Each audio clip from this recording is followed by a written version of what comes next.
If you're a lineman in charge of keeping the lights on, Grainger understands that you go to great lengths and sometimes heights to ensure the power is always flowing, which is why you can count on Grainger for professional-grade products and next-day delivery, so you have everything you need to get the job done.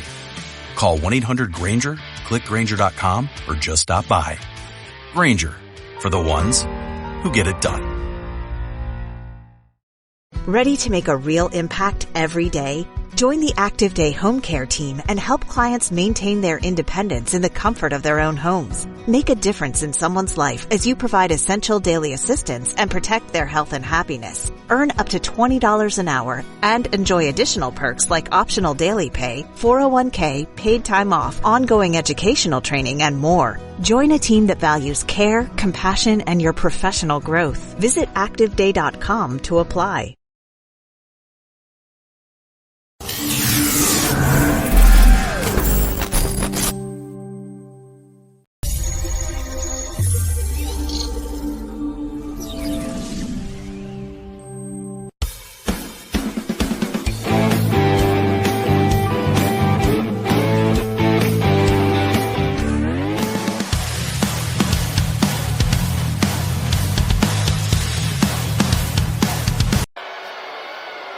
Because I want to walk with Elias. Hey, what's up, everyone? It's your boy Elias, aka the Sith Lord, aka the Doctor of Style, and whichever other nickname I come up with throughout this episode. Uh, today, I'll be having my boy Rudy Campos Jr. co-host alongside me. Come into the room, Rudy. His name and he appears. Of course, you say his name and he appears. It is Rudy Campos, man. A part of Pleading the Sith again, man. I'm kind of liking these episodes, and so does everybody else, man. Everybody's loving these episodes. Yeah, man, I'm getting a lot of love behind the scenes. So glad you could co-host with me on this one, bro. We have an amazing guest set up for today. I know we got a good one. I tend to bother this guy a lot, and he tends to jump on nerd and all this other talk. But this is you, man. I know you're excited to have him on because it's hard to get this guy on a lot of times. So. Yeah, man, he's really doing me a favor with this one. Everyone knows him for the Spurs talk. He's Kent Five's leading writer. He's El Jefe, El Mero Mero. Let's bring him on in. Welcome to the room, Jeff Garcia. What's up, dudes? What? Hold on, I gotta hear this. Can we do that one more time, Rudy, please? Can we do that one more time? We gotta get more Vader. Don't know the power of the dark side. I actually have a hat. And on the side of the hat that I wear once in a while on Los, it says "You don't know the power of the dark side," and nobody has ever seen. They can't figure it out. I'm waiting for the first person to see it, so hopefully that'll happen. Man, I soon. didn't intentionally drop something just so I could flash the camera real quick. Try to get them to catch that. Yo, Jeff, check this out. Since you referenced Star Wars, check this out. Check this bad out. Hey, what's that, dude? That's the Ben Kenobi. Is that the exclusive? Yeah, it's the Chase exclusive, black light and whatnot, bro. I approve. Hey, but Sith, damn good show, buddy. I heard a lot of good things about it. Appreciate it, brother. You probably have the best podcast in the game when it comes to Spurs and whatnot with Locked On. Thanks for having me on. I mean, I really tapped into the dark side. It seems like because I left a lot of people unhappy, bro. You did, man. Yeah, I saw some comments left on the Los episode. You were, I guess, whenever this app comes out. I guess it was last week. Man, this one guy really came at you hard because you shouldn't have opinion because you're not from San Antonio. What was the other one? You're not old enough. I mean, you got everything. Yeah. I'm not old enough. That's a new one. I was like, oh man, they still think I'm a baby or some shit. That's all cool with me. I mean, Yeah. My favorite insult was he probably paid to be on. Yeah, and I saw it, and my first thought was like, okay, this has got to be one of your friends. That was my gut reaction. It was like, it's got to be one of his boys around. And then I saw you react. I said, oh, it's not one of his friends. Yeah, I was like, no, people are too emotional. But it is what it is. I mean, that's enough about me. Let's get to the nitty-gritty. Let's talk about Jeff Garcia. I know you're probably overall the Spurs talk, bro. I know people would have you on. That's all they ask you about. But what do you say we talk about some of your other adventures? You know, you're hosting Yeah. you're hosting all these different Comic Cons. I mean, you got AlamoCon, Big City. What is it? The Big City Countdown. Oh Um, man, yeah. Big There's Texas. so many. There's Big Texas. Big Texas. There's Riverwalk Anime. There's the big winter one in San Antonio called Kawakan. Now, Rudy's been to these before, but since you've never been to one, this is one you have to bring your A++ game in the world of anime. I mean, this is like deep dive stuff. I mean, even Rudy's family that has gone there, they can tested my knowledge, and I'm stumped. I'm like, I don't know. Yeah. But that's a serious one. But it's pretty big in the winter. And then the new one now is the Big Texas Horror Con, or TerraCon, I should say. So that was fun. I survived sitting next to Michael Myers, Sith. I Man, survived. how did that feel? How big is he in person? He's a tall dude, but he's not like jacked, you know. Interesting enough, he actually played Conan the Barbarian in some of his earlier work as kind of like Oh, not obviously not Arnold, but you know I think in that realm, like before Arnold came on the scene, like another type of like B movie or something like that. So he did that, and but he was just so down to earth. And I know you're probably going to touch on this later, but so him and asked him about how he stays in shape for the role. You know, it's a physical role, you know, and he's not old, but you know, the years are starting to creep up on him. He's like in his 60s, and one thing that took away from that was he said when he goes to the gym, it's the mindset. He says if you train like an old man, you're gonna look like an old man. If you train like a young guy, you're gonna look like a young guy. I remember sitting there with him, Elias, and like this, I was like, I should write this down. I mean, this is awesome. I mean, that was just awesome. And then, but overall, I mean, these cons have been. There's some times I have to pay lots of times.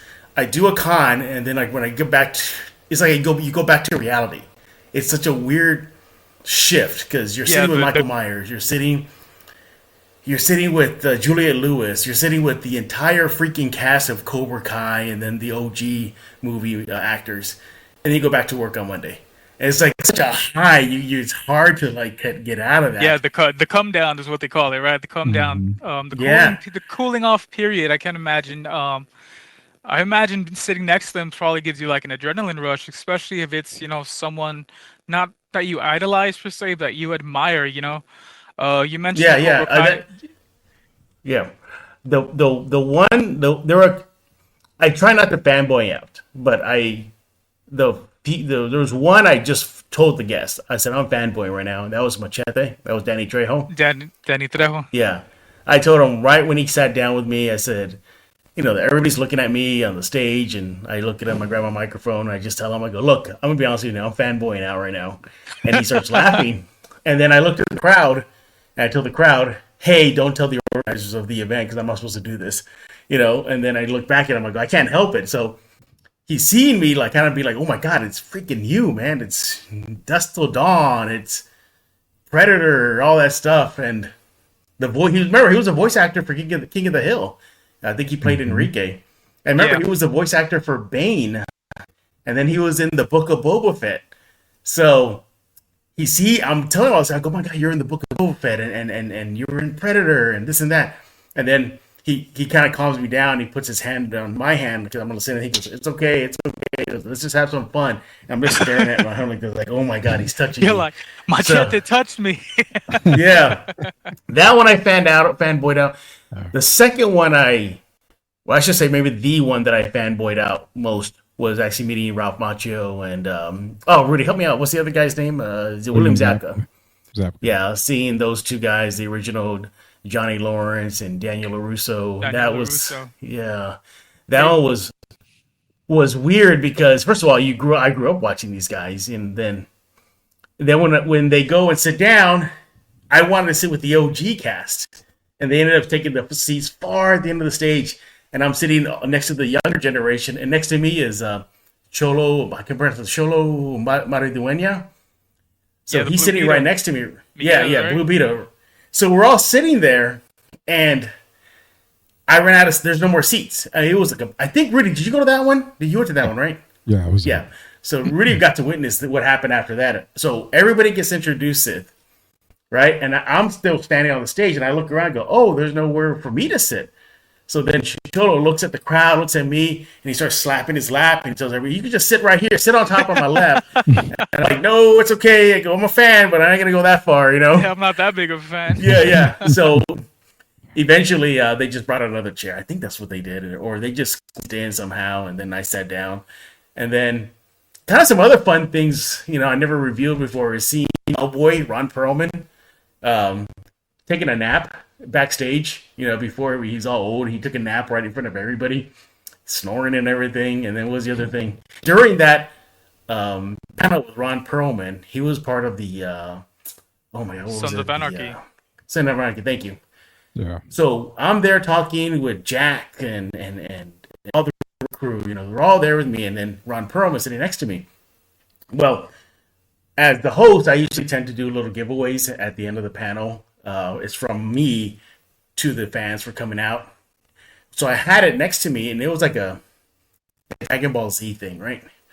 And he picked it up, and during the whole the panel, he's just trying to impress me with his knowledge. He goes, hey, I know who that is. So he has his microphones down. He's like, I know who that is. He picks it up. He goes, that's Goku, right? I go, yeah, it's Goku, Ron. Man, that's a good one. Didn't he fight this guy? And so, like, you see like a side conversation. Yeah, he's giving me the backstory, and while the freaking Sons of Anarchy panel was going on, and then I kind of snap back to it. We go back to the audience, and we just field those questions, and those fun. Now, have I ran into some diva moments with actors? Sure. Let's hear some. There was one that shall be, but there was one that got a little diva and scolded a fan for being a fan and taking pictures during the panel. I'm not kidding. Stopped the panel with me, pointed the person out, and goes, "What are you doing?" And they said, "I'm taking pictures." And we all thought they were just playing around. And he said, "No pictures, no pictures," right? Another fan does it, stops the panel. What did I just say a little while ago? Just going on and on and on. He even scolded the official Comic-Con videographer that's there to document everything and told him you have to cut it out. That's corny as hell, bro. Yeah, I mean, fans are there to see, you're there, to my knowledge, he's never been invited back. He was a handful. Shit, I don't blame them, bro. I mean, the fans come out, they travel from all over, just to meet them. They pay a pretty penny for those panels. Do they? Do they? Shit, but, bro. I mean, you got this other things. One of the I guess coolest thing I've done, and it was not by design or anything. So they brought all the original hosts of Blue's Clues, right, from the very first iteration to the last one, right. It was a big deal. The panel was packed and everything, right? I do my thing, and then it's time for fan questions. And one fan went up there in the microphone and says, "Hey, I don't know if you ever had this opportunity again before, but I got all three of the original hosts on stage. Apparently, I don't have kids, so I don't know if there was a particular Blues Clues song that was very popular with babies, and like they all sang it on every season, I guess." So they start singing it, right? So I'm on the couch and I kind of like scoot over, right? Okay, that's their thing. I'm going to let them sing their song. Well, the third host, so the most recent host, he grabs my arm, pulls me in. So there's a video somewhere of me singing a Blues Clues song with the original host online somewhere. I don't know the words, Sith. Rudy, I don't know the words. So on the microphone, you just hear me saying like, "It's a blue dog, he's happy." I don't know what to say. He's hitting the last word of every line. Yeah. So there's video out there somewhere. Some fan that went out there has it on video. You'll see the guy. They reach over and they go, "No, join us," and they think I know the lyrics. I don't know the lyrics. It's so all that was about a fun faking it moment. to you. It's all about faking it till you make it, brother. Man, I was faking it. And I think one of the most badass things I did, and perhaps the first time that I actually got nervous, it was a combination of nerves and fanboyism, and that was when I hosted the Mandalorian panel. That one, I mean, you're talking about Carl Weathers. You're talking about the guy who plays the big jacked Mando with a big cannon for the gun. The one that was kind of a rival to Mando. I forget his name. With the Gatling gun. Yeah, him, and then the armorer. So we're all there, and then I remember meeting Carl Weathers. I remember this is about a week before he passed away, and I have pictures of me with him doing selfies, so they're kind of treasured. So he's a big Lakers fan, huge Lakers fan. And I got him to say "Go Spurs, go" reluctantly. He hated it. He did not want to do it, but the fans were egging him on. And then he's like, "I guess." He goes, "He went "Go Spurs, go," and he went all crazy. The thing about that one was we did something different. We did a little bit of Q and A, but all of us had agreed beforehand that we're gonna have a contest, and of course, leave it to Carl Weathers. He goes, "Why don't we have a push-up contest? Whoever can do the most push-ups in their cosplay thing." I forgot what it was, but I was just sitting there like, "Oh my god!" I got the Mando panel here. I had the voice actor of Anakin Skywalker and Ahsoka Tano one time.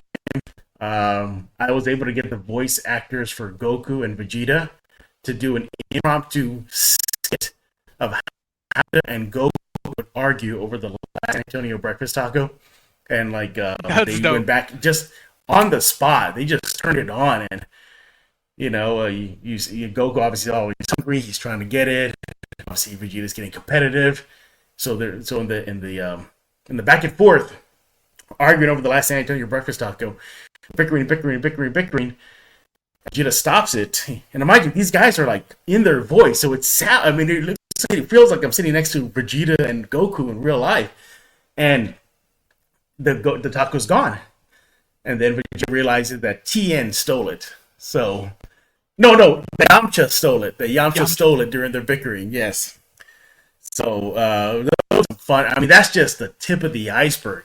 From stuff, what these cons have allowed me to experience, and it just fell on my lap.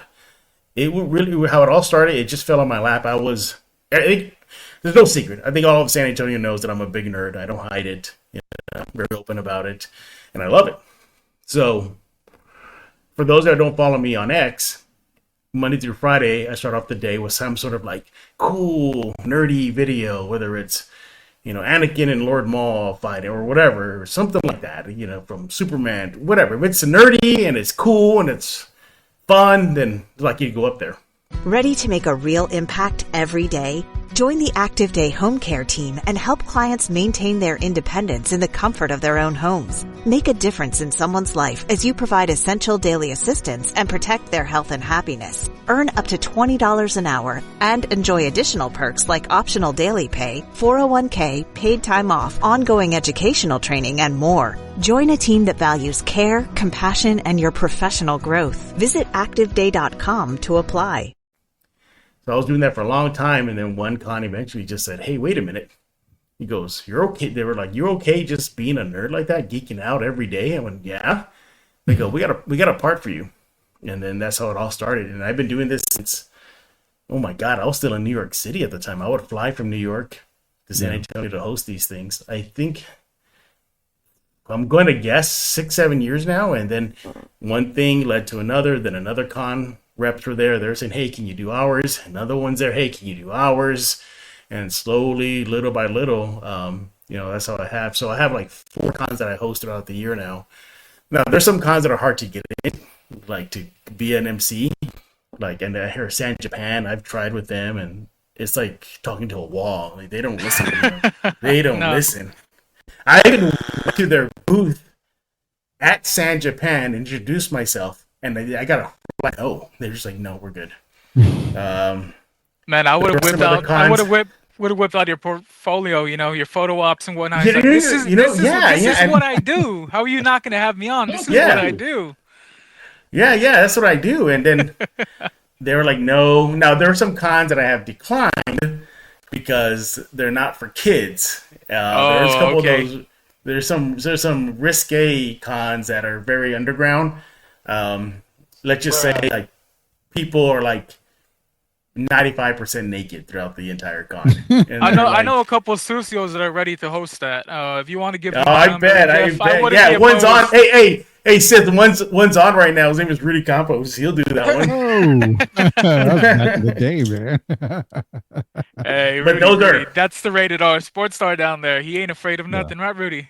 No, definitely not. Especially Yeah. talking about stuff now.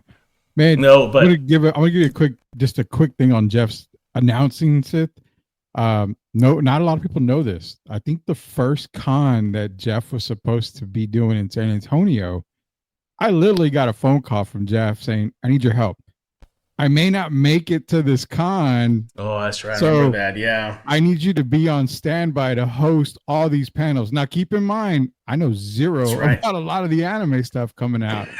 So he's like, I won't know till Friday or Thursday late. Yeah. So like the I'm late like- last second. Yeah. I'm Monday morning, I get the call, and I'm that whole week, I am researching everything about the panels because I figured I'm probably going to have to host these panels because you won't be able to make it in town in time. And Mm-hmm. I was shitting bricks, man, left and right. But Man, I know that shit was Yeah. keeping you up. The pressure was getting to you, Rudy. I mean, I was like, okay, I can handle it. But this leads to something that I wanted to ask Jeff, and you're going to kind of like this. That was the first time Jeff ever met and talked to Johnny Youngbosch. Now, I bring him up Yeah, that's because right. there's an evolution to Jeff and Johnny from button heads to buddies now. I want him to talk a little bit about Yep. that because it's crazy how it was, man. I remember Jeff telling me, like, Johnny was kind of rude and, just didn't really open up. So the next time I talked to him and Johnny was in town, it's like, hey, he's like friends of mine. Like, we're good buddies and stuff. But that was like the evolution of Johnny and Jeff right there. Yeah, Johnny Young, one of the original Power Rangers, and it started off, one of my first times doing this. It's like kind of like he was kind of like with media a little bit, but not to that extent. It was very light. Like he would kind of be like Pop to start, but then he'd be okay. Well, I'll answer the question, but I didn't know. I get that was just his humor, whatever he is. But I took it like I'm talking about what it felt like. So I'm making this up. So I'll be like, up next we have Ranger, hey, that'd be so Johnny. The physicality of playing, a Ranger, ready for that. Tell us about that process. Yeah, you got no choice, right? And then he just get quiet, and I'm like, like, oh my god, he's gonna be one of those actors. So then another lap around, go back to him. Oh, Johnny, did you take it from the set? Do you still have the original helmet? Do you have? Tell you if I stole something, and then he'd just be quiet. And then, then eventually, afterwards, though, he's 80. He's like, "Oh, buddy," he's like, "Hey, that was a good one, man." And I'm like, "What the fuck just happened? What's going on here? What are we doing?" Then the next con just happened to be back to back. So on the same thing, but this time now he's being a little snarky, but now he's answering it. Yeah. So it was almost like trial with him. Now I run into him at cons, and if he's not doing a panel, it's like, "Hey man, what's going on? What's up?" He goes, "It's a shame I'm leaving tonight. Otherwise next time, let's have dinner." It's just weird, a very surreal, Eli. It's just surreal that you get to. I mean, a couple of weeks ago, I sat next to an Academy Award-winning actress, Mira Sorvino. Oh my god! Like, and then I'm like, it's you, it's Mimic. But now you kind of like I gotta allow those under my belt now, and I think the best in it is it doesn't take a genius. They're just people. I hang out with them, I talk to them. Like Johnny is the best one. Johnny's just cool, sees me, big old bro hug, everything. The Michael Myers with him on day 2 of the con, I think it was, or day 1, I'd say. Then I just see it, and then you see them, and they'll stop me. They'll be like, "Hey Jeff, what's up, man? What's up?" I'm like, "Oh, hey, what's going on?" I gave like, okay, cool. So, but they're fun, and I'm so glad I get to have that in my life. Well, I was absorbed as long as I can, but I have this thing. I was going through my cell phone the other day. I was like, oh my God, I got all these pictures from years and years in there. I want to print them out and like put them in a photo album or maybe like a big poster of it. So whenever or about to cash my chips in and people look back at, hey, who is this?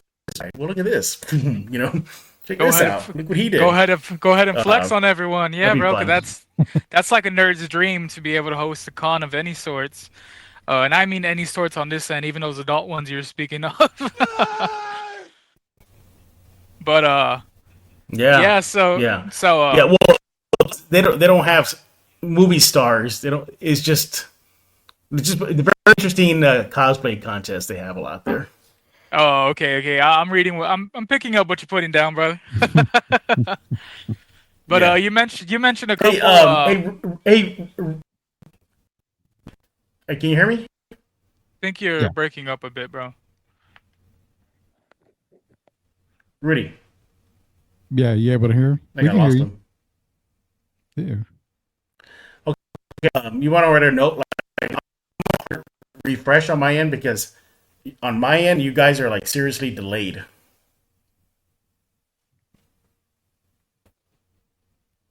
Okay. Can you hear us now? We good? Yeah, I'm gonna do. Alrighty. Okay. Could always edit this, no, Rudy? There's a first for everything. I've never had to edit anything, but I got a whole weekend to figure it out. So. Hey, if not, fuck it, bro. This show is as raw as it gets. They're gonna see us power through this stuff. You're good. Okay. Okay, yeah, that's a little better. All right. Yeah. It was getting worse and worse and worse and worse. Like, oh no, I don't think I can keep up now. All right, no, so I guess we'll pick it up at the Cochino Con. Yeah. Yeah. We'll get past the Cochino Con. So you just finished covering all your cons, okay, right? All right. You listed a couple. Yeah, you listed a couple of your favorite guests, right? You mentioned the Karate Kid. What? I have a conspiracy theory for you. A movie conspiracy theory. What side are you on? Who was the actual villain in the Karate Kid? Was it Daniel LaRusso, or was it Johnny Lawrence? I mean, let me get your take, and then we'll the actual villain. I think, man. This one's tough. I can see both sides, and I get both sides, from the different perspectives. Johnny Lawrence, yeah, it makes sense. Here's a guy that's coming to your town and already warming up your chick. I get that. Didn't LaRusso, didn't he dump water on him in the bathroom, I think? Something like that? Yeah, that was like halfway through the flick after like they had already called their piece or whatever. So he's still instigating like an asshole, bro. But let me guess. Elias is gonna go with Daniel LaRusso, right? Oh, for sure, bro. Let me tell you what. Like you said, you're not gonna show up to my hometown. You're not gonna get involved in mine and my girl's relationship problems. He deliberately he hits Johnny in the face and expects not to get hit back, not knowing that Johnny Lawrence is a 3-time champ or whatever he was, All Valley champ at the time. Bro, and then he's just instigating from the beginning of the film till the end. Like, he's just a gnat. He's a bug, bro. But the true villain, in my opinion, would have to be LaRusso's mom. Because how are you gonna let your boy just hang out with a random maintenance dude and not check in on him? That was pretty weird. I was gonna go with Kreese. Oh, that guy's a fucking nutcase. Yeah, but I like. But if I had to pick one, man, I think I lean towards LaRusso as not being the villain, because I think this all could have been resolved with just a conversation. Like let's just say like you were a single Sith and you had a lady and like I didn't know I'm the new guy and I just see a hot chick and I'm like, oh, okay, what's going on? You go, hey bro, I know you're new here, but that's my lady. Oh, my bad. Sorry. I think they could have worked it out. If I'm not mistaken, Johnny tried that, bro, and he kind Did of he? grabbed he grabbed the radio and he just let go, and LaRusso fell over, and he took it as like the first hit in my, and that's not what it is, bro. All Daniel had to do was get his ass up, say my bad, this isn't my battle, it is what it is. But he's just a cocky kid from Reseda, and got his ass taken to him. And can we talk about the crane kick? How is that What about it? unblockable? All you had to do was take one Yeah, fucking step to the left or to the right. yeah, You could have just reached out, caught that foot. Happens all the time in UFC. Granted that it's a movie, but that shit's not. yeah. Rudy, how come Lawrence keeps on repeating over again? It was an illegal move. Illegal move. He says that a couple times throughout the series. Well, at least the recent series, the Netflix series, when he recounts it. I don't see why it's illegal. I thought it was. Hey, it's karate. Go for it. But well, see, I don't know. I'm not a karate. I can barely kick past my knee. So, um, I is it because it's a straight kick to the nose? Well, I don't know, because they straight up cold cut each other in the face too. Yeah. You know? Well, Yeah, I don't get why they never explain straight- why. I would like the explanation of why Lawrence says it's an illegal move. I mean, right, he said that a few times. It was an illegal Yeah, move. It was an illegal move. Yeah, throughout Cobra Kai, yeah, and Daniel just tells him to let it go multiple times. So Daniel's a But cheater, basically. he's the villain in the whole thing. I mean, Cobra Kai was a coming of age story for Johnny Lawrence. It was his redemption arc. I mean, Because couldn't Allie be one of the villains or not? Hey, one of the I was gonna villains? say maybe Allie's a villain, man. She didn't. She could have dapped the fire out quick. She played both sides. I mean, while she was, seeing Daniel, she was probably still sleeping with Johnny. I mean, it's all her fault. We're gonna blame Allie. Hey, that leaves the question, Rudy. Like in that situation, if you know your girl is the one that's instigating it, you kind of give a pass to the guy. He's a stranger. He's not like a bro. He's not a family member. He's not like a friend. Do you kind of say like, all right, no, I get it. A hot chick is coming on to you. Yeah, I would do it too. So we're good. And I'm going to take care of business with my lady first. Let's talk this out. Isn't that kind of situation? Like if you don't know the guy, you have no connection to him. He's just a random guy. Can you be like, yeah, maybe the real villain is my girl? I mean, I would say so, possibly. I mean, for all we know, Daniel and Johnny are fighting, and I don't know, Dutch or Bobby are tapping Allie on the side. I mean, that's how we don't know what's going on, man. Bro, women in the 80s and 70s ruined everything, bro. And that's not even my generation. You know who's another one who caused so much fucking problems? Padme from Star Wars, Jeff. Do you agree or disagree? She groomed a kid who grew up not knowing how to love correctly because all he knew was one person. And she groomed him from the age of 12, and look what he did. He destroyed galaxies, murdered a whole race. The power of the dark side. Or don't know the power of what, so you don't know the power of Padme. We'll just keep it at that. Yeah. But Jeff, if you were in the Star Wars universe, would you be a Sith or would you be a Jedi? And why? That's a good question. That's a good question because I do think there's some certain things that are wrong with the Jedi. They're too, at least, well, how about this? In the Yoda era, when he was in charge, he just went too by the book. Too by the book. No relationships. You can't love. What was it? Material things or nothing. No material things. Yeah. No fear. No fear. No fear. Nothing. Just kind of like numb. I guess numb to everything. Imagine having an instructor tell you, "Hey, yeah, sorry, your mom's gonna die, but you gotta let it go." Yeah, but don't react to it. That's what I tell everyone. But don't react to it. Anakin had every right to crash out, bro. He saw his mom die in front of him. He just wanted to prevent his girl from doing the same.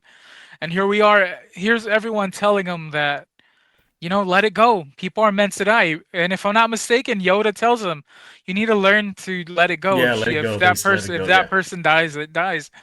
Man, if there's a way to save someone, then by all means, figure it the fuck out if they mean a lot to you. Because I was asked this question like years ago.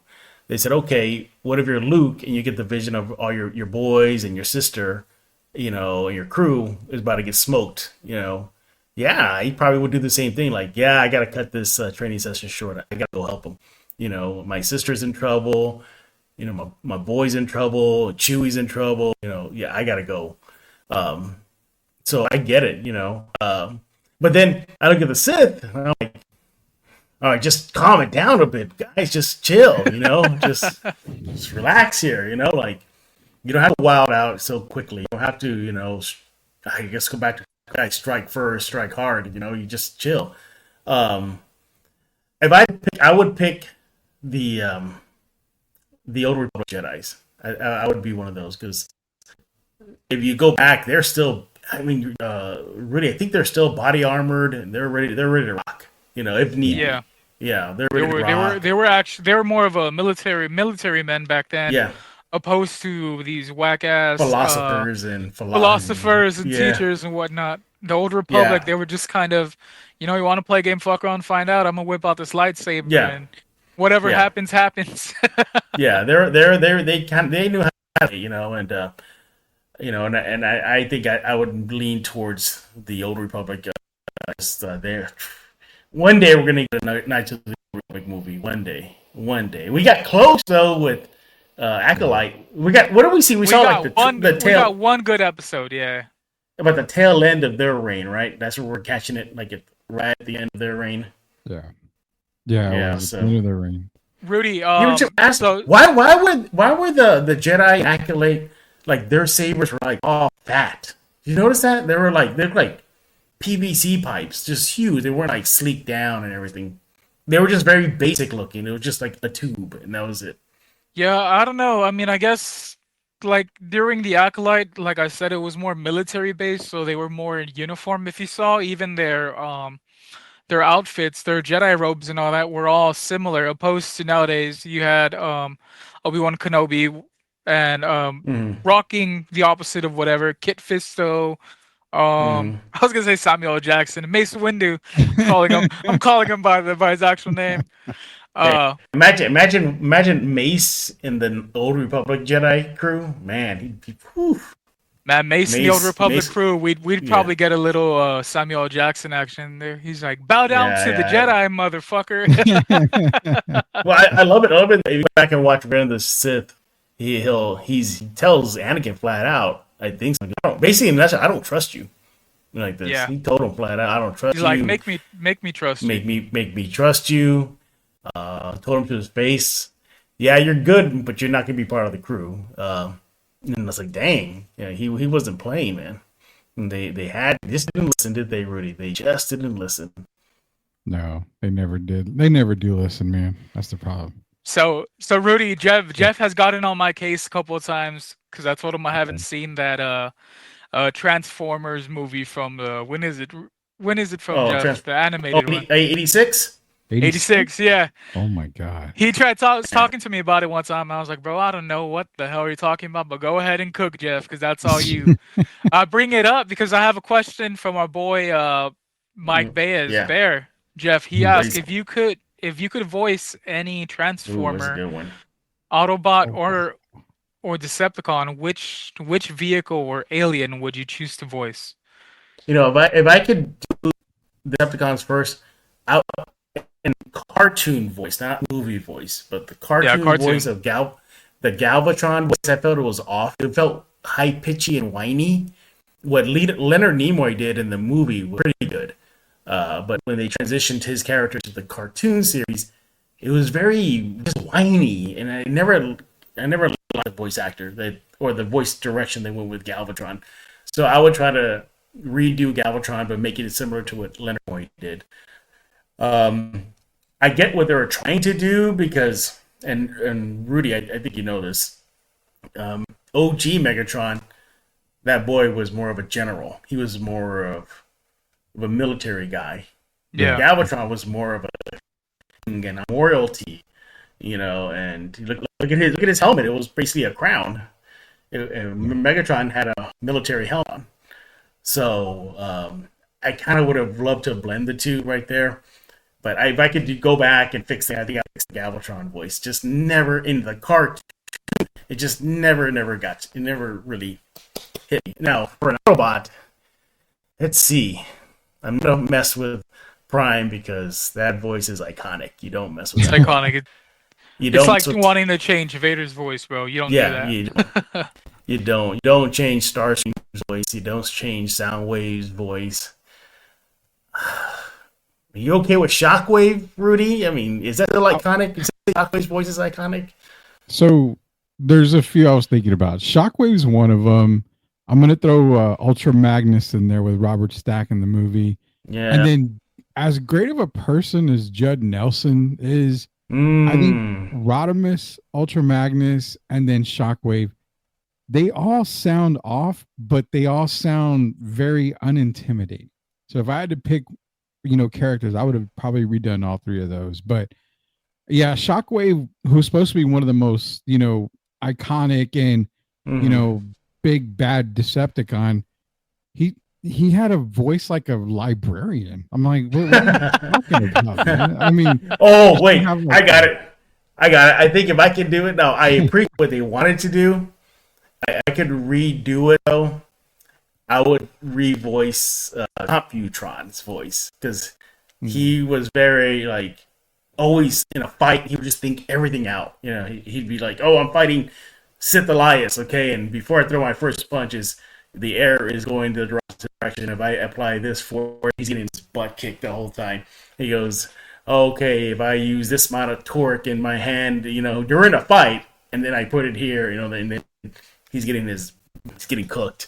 I think I would change that one up a little bit more. I think I would have gone opposite, because the Technobots, they were very, like, when they were individual, they were kind of like just a crew, just a bunch of boys.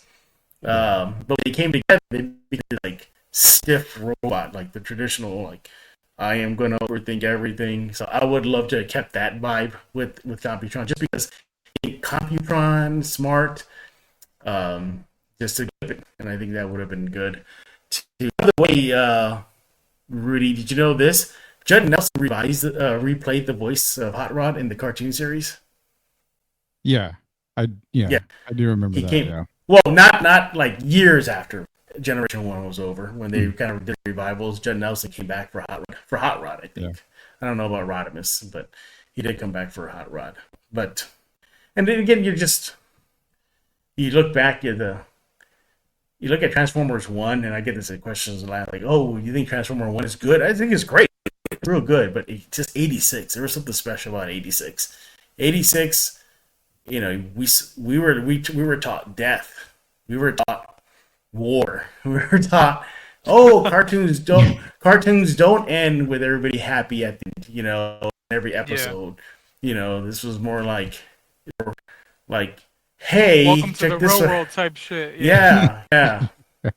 That just really woke us up as kids. Like, man, did we just see Ratchet die? Did we just see? Spoiler! I haven't seen it yet, Jeff. Come on, bro. No, I'm just kidding. Go ahead. Cook. X, Y, and Z character getting smoked that you grew up with, and you're like, what the? And there was a big one, and then. And by the way, Rudy, I think you agree. Megatron won the fight, right? Won the fight. Oh, I heard Optimus Prime takes the L, right? Yeah, but people still today think that he did not take the L because he got that hit in. No. I think Megatron overall won the fight. Yeah, I mean the Autobots basically pulled a Tom Brady and cheated a little bit there. So, well, here's the thing. Mm-hmm. Since you like MMA, and Rudy, I think you're a fan of MMA too. Somewhat. If you watch the fight, who lands the most significant strikes, Rudy? That'd be Megatron. He landed the most significant strikes. Not to say that Prime didn't get his smokes in, but the deader blows, the bigger hits, Megatron delivered, and Megatron didn't hold back. Prime is like, okay, I'm gonna give you a chance. No, Megatron just win and just take care of business.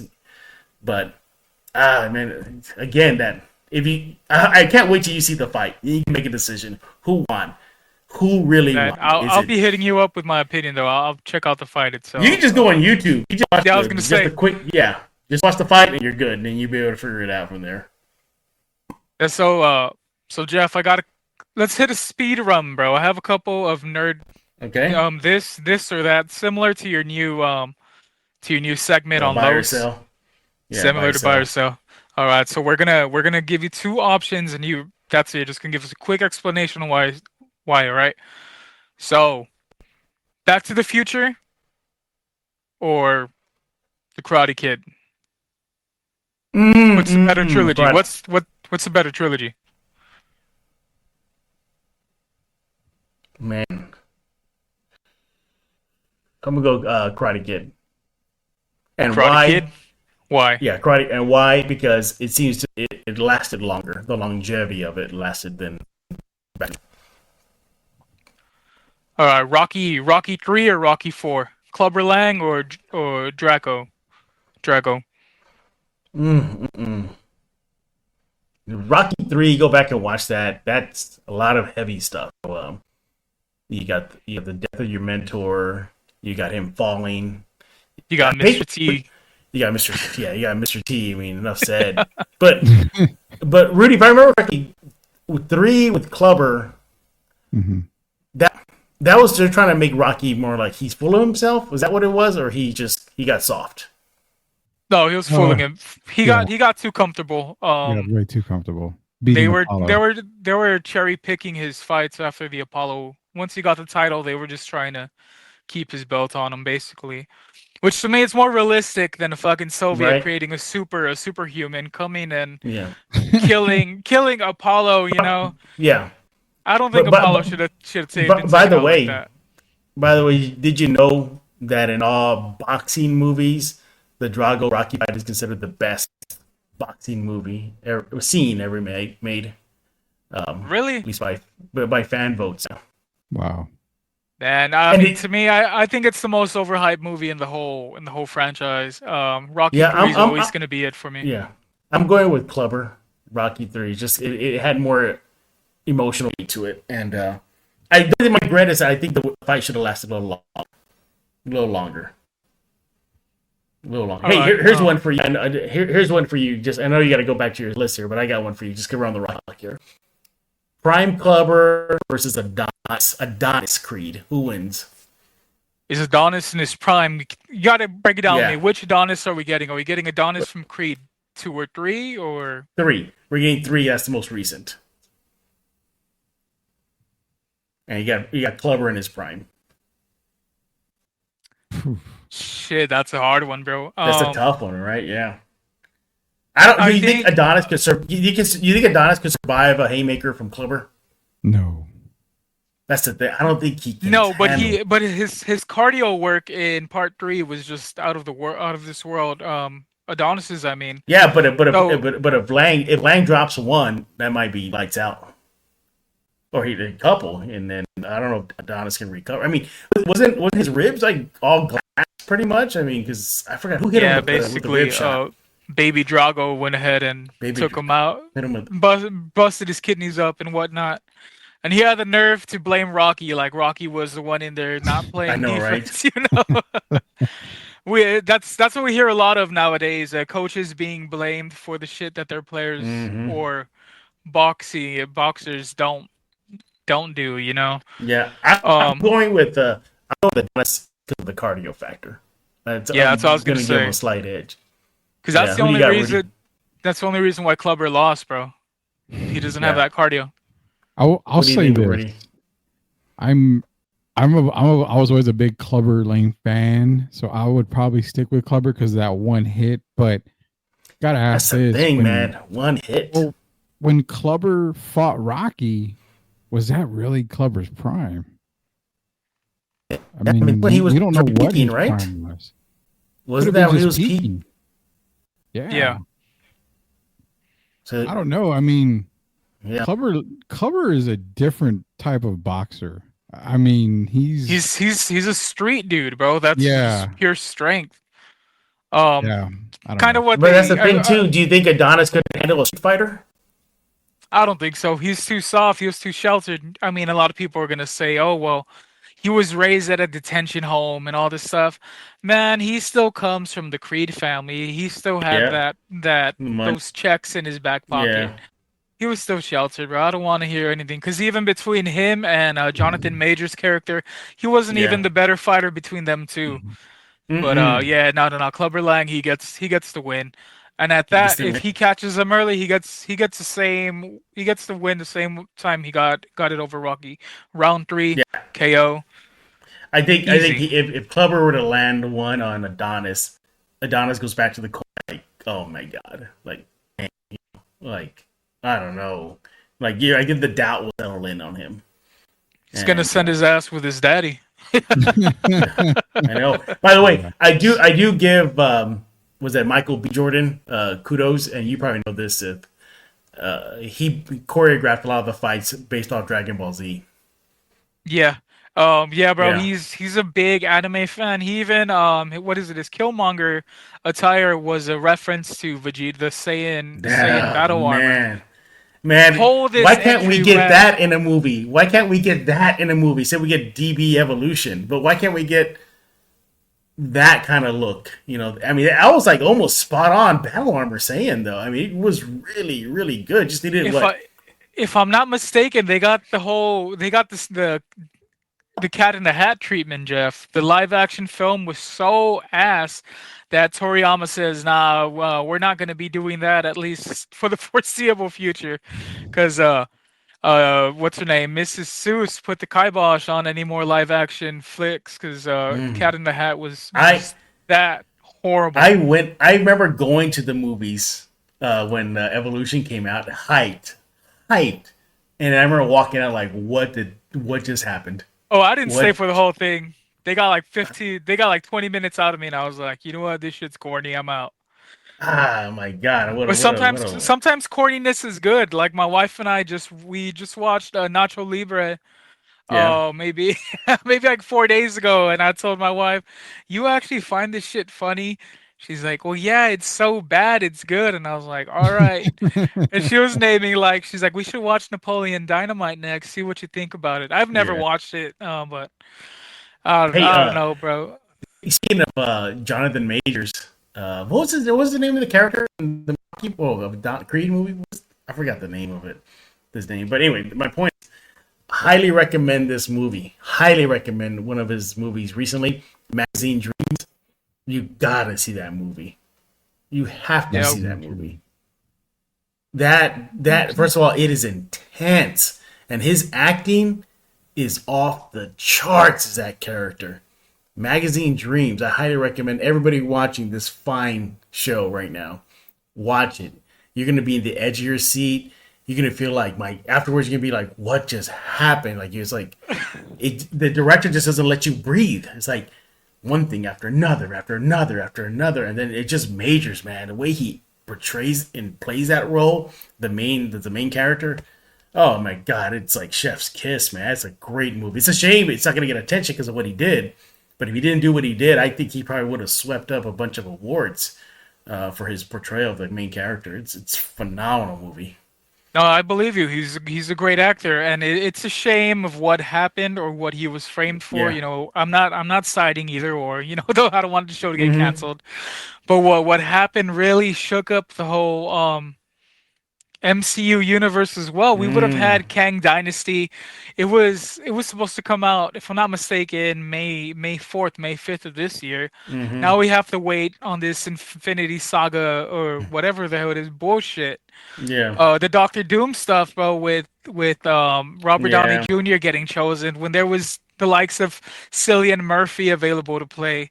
I hope they I don't know. I hope they're playing a trick on us, and it's not actually Robert Downey Jr. playing him because he had the perfect Yeah. send off with Iron Man. It just feels Uh, like a cheap way out. yeah, it's a money grab too, Yeah. Jeff. Like, why are you Well, gonna recycle that? And then Chris Evans is gonna come back, and Robert Downey's coming back, and like you don't have to. We can survive without him. You they know. didn't learn about from the Star Wars sequels, bro, which you Well, refuse to watch. hey, but real quick before we get to that though, Rudy though, Yeah. why would they bring back Robert Downey? It doesn't. It's like it feels like a cop out. Well, they've lost so much money lately that they figured they've got to bring these guys back somehow. the big office draws when it's all said and done. I mean, they everything good with the Avengers was good in the beginning. I just don't think the transition that they had between directors and actors and what I think what really killed MCU. I'm just gonna pretty much say it. It's all those TV series on Disney. I think that killed the corny shit, bbro. Corny shit. A lot of it was just.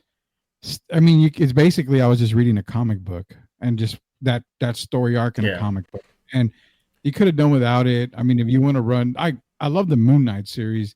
I mean, for them just to say, "Well, we're done with it," I'm like, "Come on, man!" I mean, that was a good series.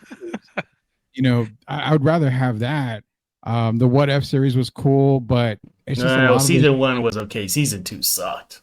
Yeah, and that's what I'm saying. They're trying to put so much out of it and put so much into everybody's mind that it's like you're watering down everything that you're planning to do. But the Robert Downey Jr. thing, I don't know. I personally think they should have never canceled the Kang Dynasty.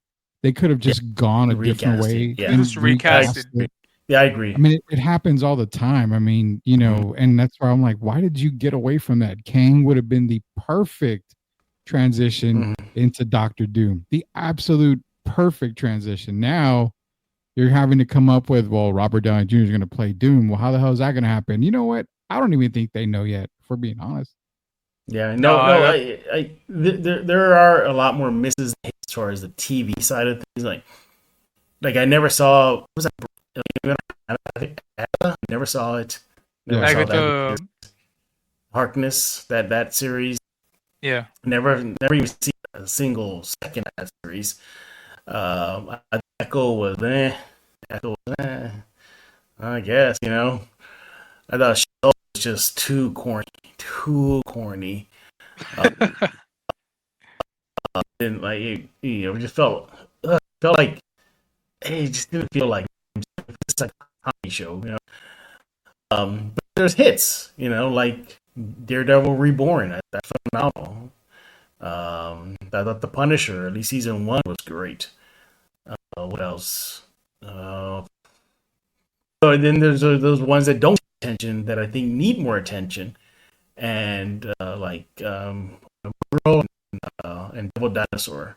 Now it's geared towards kids, as geared towards the little. If you watch those, and I've seen every single episode, it's actually pretty good. It kind of keeps with the MCU vibe going, and they have a major villain in that one.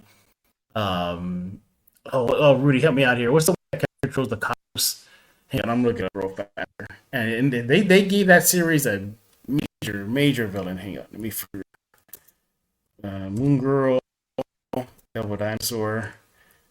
I'll get it for you. Yeah, I can't remember offhand who it was. God, he's the one. Hang on, I get it here. Beyonder, that's it. Oh, the Beyonder, yeah. Yeah, they gave that series The Beyonder, and it's voiced by. Oh my God, I can't remember the voice now. Good Lord, getting old already. But good music. It really captures the MCU. It's really good. But again, it's like you look at it and it's like, oh, it's like it is geared towards the little kids, but the show itself is pretty good. But, I'll probably give it a watch with my kid then. I mean, even not like she pays much attention to stuff other than Bluey, right? But it's worth a try. Lawrence Fishburne voices the Beyonder. Lawrence Fishburne, Morpheus, right? Yeah. But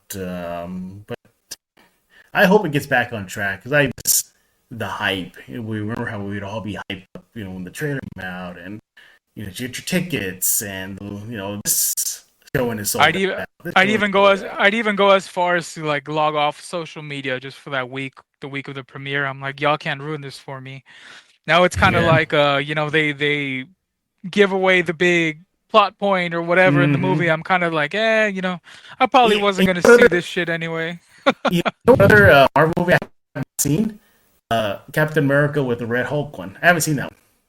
Oh, I heard it was a corn fest, bro. I saw the Red Hulk and Falcon fight, and they said it wasn't worth it. You get maybe a 4 or 5 minute bout, and that's pretty much it. The climax was pretty You're, just you're wasn't fighting. We're worth it. fighting the Red Hulk, and you get buried into him. Yeah, it didn't make sense. They didn't capture what the Red Hulk really was supposed to be. The character itself is way more iconic than whatever the hell they try to do with Harrison Ford. And let's not talk about the setback in the CGI. Man, Oh, I feel I like, haven't seen it. I haven't seen it. bro, it's Is just it as bad? bad as the Flash. You know what I'm talking about? That Oh, that Nick Flash. that Nick Flash was Cage cameo. horrible. Yeah, Flash was horrible CGI. I mean, just terrible. And Rudy, they went ahead and wrecked Flashpoint movie, comic book. They just messed it up. It was Destroyed basically it. the Flashpoint series, Yeah. and they just destroyed it. And the Flashpoint, go. I know what. Watch the cartoon movie. That is just incredible. Incredible. That's the way it should have been. Not what we got. Man, it's the same thing that they did with the Joker, Jeff. We were supposed to get the Killing Joke, the actual backstory Yeah. but we got Arthur Fleck and whatever the hell they tried doing in part 2, bro. I I think remember. I think DC is worse off than the MCS, if I'm being honest. Yeah, I remember.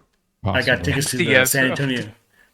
I got tickets to the San Antonio premiere of the Joker Part 2.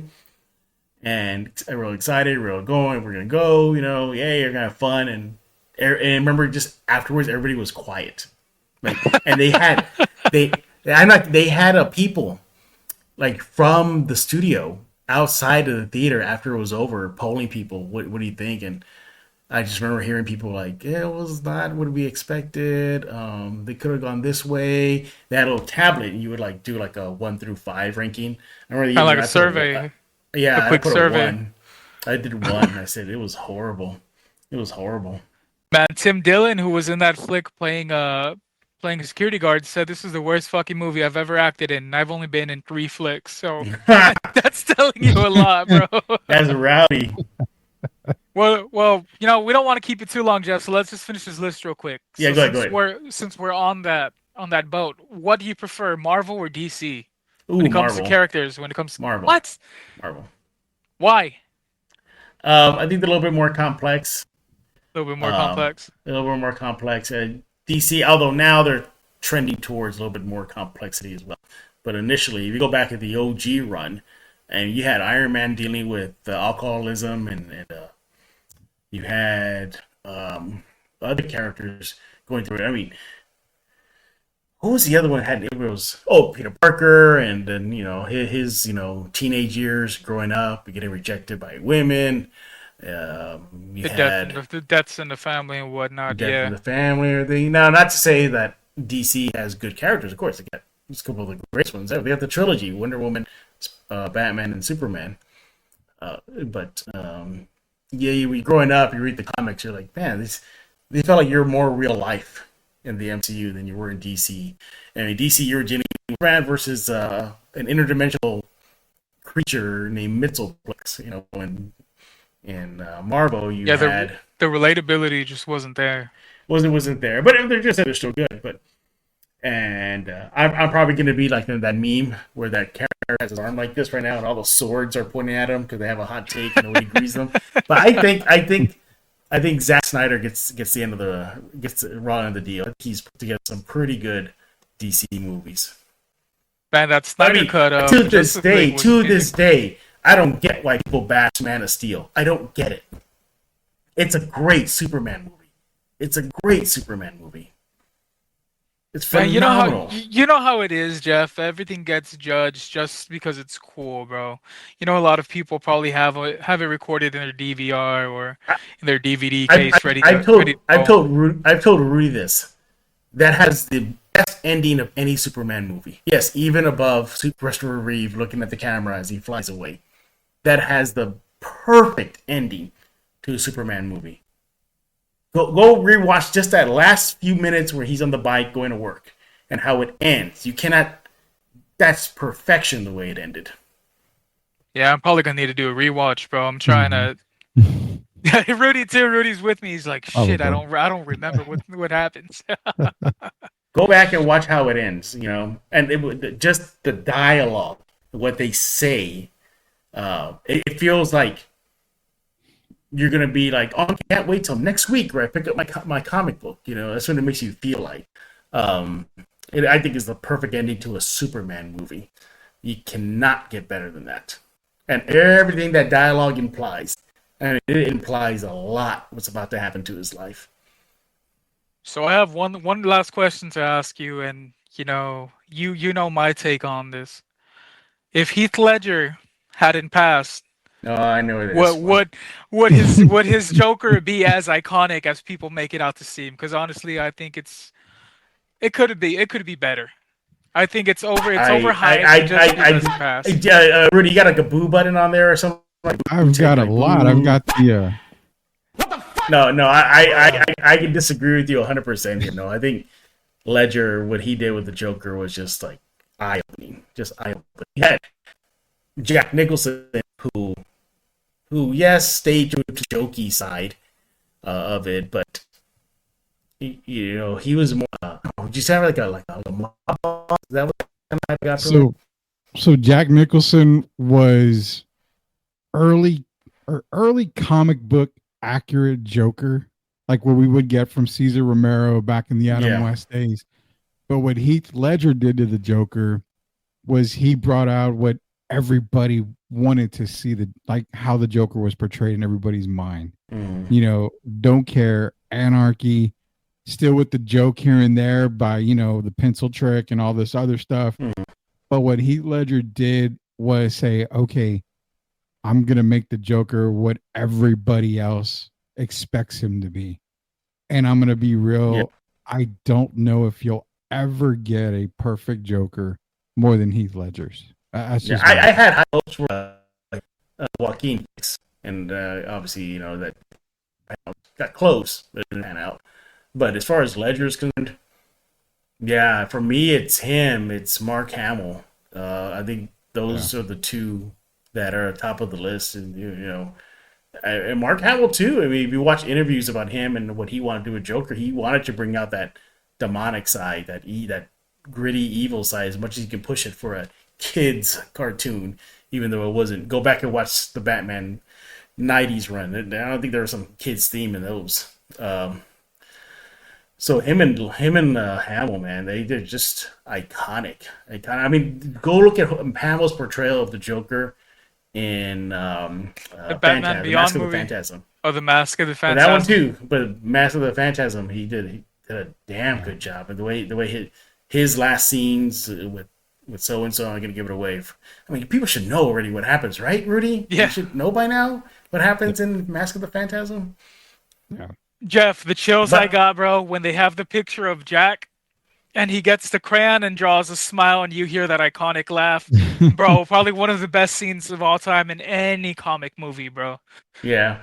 And I think Rudy, help me out here. Didn't Mark Hamill say he's done with Joker because the other guy, voice actor, passed away? Kevin Conroy? Yeah. Conroy passed, so did he say that?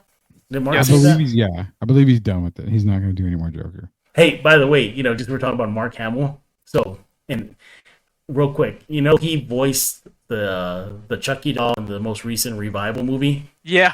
Yeah. He was the good guy doll. Thank you.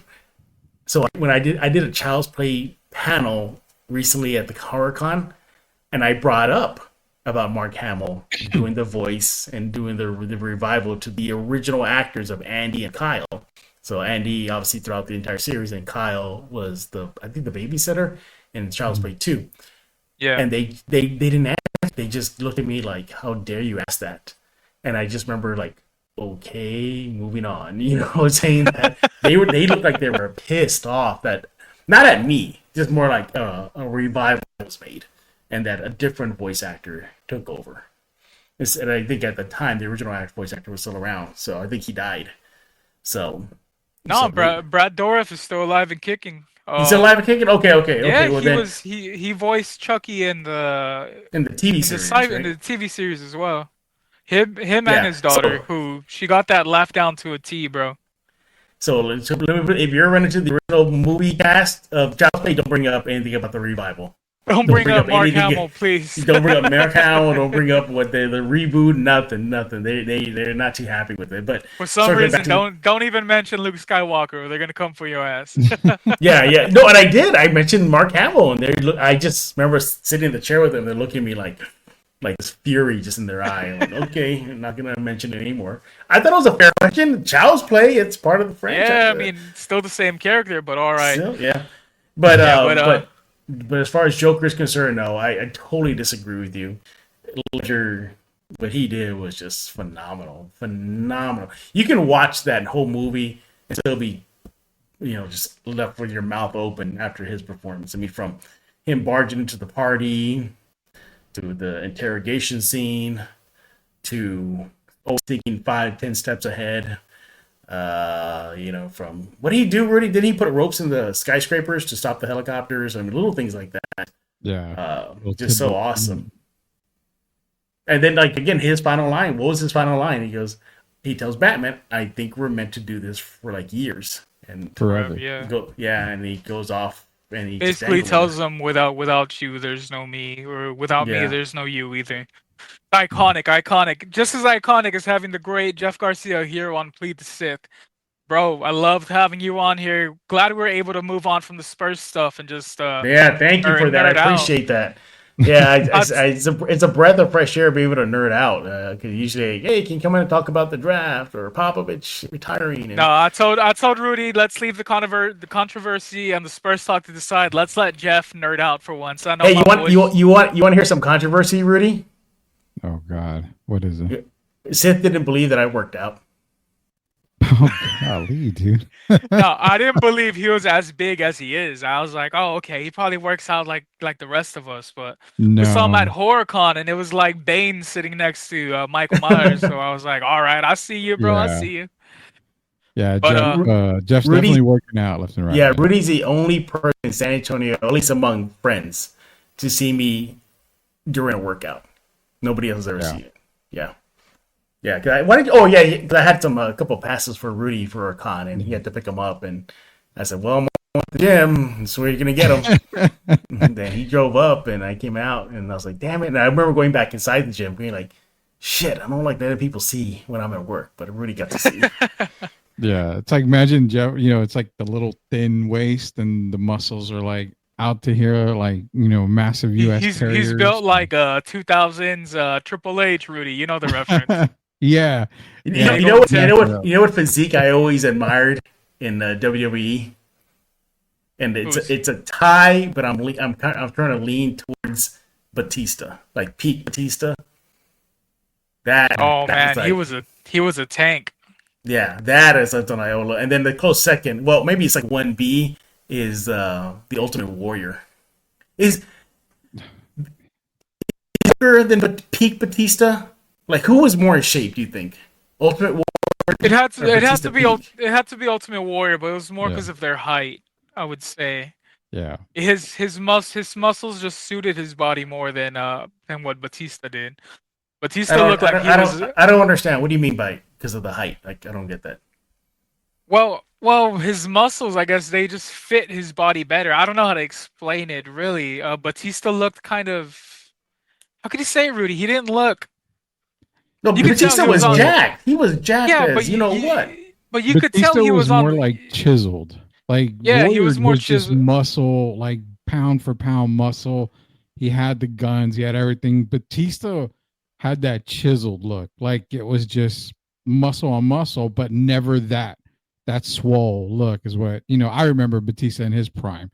He wasn't like super swole like the Warrior was. The Warrior was, pure muscle and, pure steroid. That's what that was. Yeah, that's what it was. Yeah, that's what it was. Pure steroids, pure test, pure cocaine, all the above, bro. Yeah. But there's no doubting that the Ultimate Warrior was indeed an icon, bro. Was Warrior was shorter than Batista? I want to say he was, because Batista's pushing about 6'3", 6'4". Warrior's about a good 6 foot, 6'1". Okay. So his body just his height made up for it. It helped. He was stumpy. I guess is what we're getting. Really? I don't remember Warrior being stumpy. I remember him being tall. I don't know. No. So look, Jeff, I'm gonna blow your mind. How tall do you Okay. think Rhea Ripley is? I'm gonna guess like 5'10". How about you, Rudy? Rhea Ripley, I've always thought she's probably the same 5'10", maybe pushing 6 foot, like right at 6. Bro, she's barely hitting 5'7". No, she's Just not. that Stop. she's 5'7". Look it up. Everyone else in the ring with her is pushing about 5. They're about 5 feet, between 5 and 5'5". What? Especially Liv Morgan. Liv Morgan's only 5'1". Jordan Grace, the new muscle mommy, Yeah. she's ripped to the gills. I believe she's 4'11". Bro, I'm telling you, they. What? No I thought way. Rhea Ripley was over 6 feet. Did you? Yeah, so did I. Did you fact check it? No, I need haven't one of y'all to done fact check it. I believe you. I mean, I appreciate WWE wrestling, but you're the expert in that area. So, Yeah, bro, damn, that's she's solid. only what? Did you say 5'6", 5'7"? 5'7", Rhea Ripley. 5'7". They make her look like a beast in the ring. Then. Yeah, I thought she was at least 6 feet. I thought maybe she'd top off at about 6'1", 6'1" and a half. Dang, But and she's pretty shred too. I always tried to work out, but I couldn't get past Dusty Rhodes' physique, so I just kind of quit. Dusty Rhodes. Man, I'm built like Yokozuna. Oh jeez. I would say, Rudy. I thought you were gonna say you're built like Tugboat. Oh god. Oh. Back in the day, I could have easily joined the Natural Disasters back in the day, but after losing some weight, I tried to get to my wife's a big Randy Orton fan, so I tried to get to his physique. Yeah. And no, I kind of got to Cowboy Bob Orton, and that's about as Close best enough. as Close enough. That's not bad. Not You're still horrible. hitting Orton. You're still in the Orton realm. That's cool. Wrong Orton. So with that being said, that's my co-host Rudy Campos Orton, and thanks for joining us here today, Jeff. Much love, bro. Anything you want to plug before we sign off? Yeah. I don't know when this is coming out, but with the NBA draft coming up, so keep it on. If you're watching on Net, or follow me on X. If you're not, Jeff G, Spurs Zone. Follow there. I'll be at the draft. Well, remember, at the Spurs meeting of the draft. There we go. At the Victory Performance Center. So we'll get to hear what Brian Wright has to say about picks. We'll see what they keep them. And we know we're going to keep one at least. So we'll see what happens then. And then get ready for Summer League. Maybe I'll fit in a little vacation between now and then, but we'll see. Yeah, just also go to Locked On Spurs. This past week or whenever it comes out.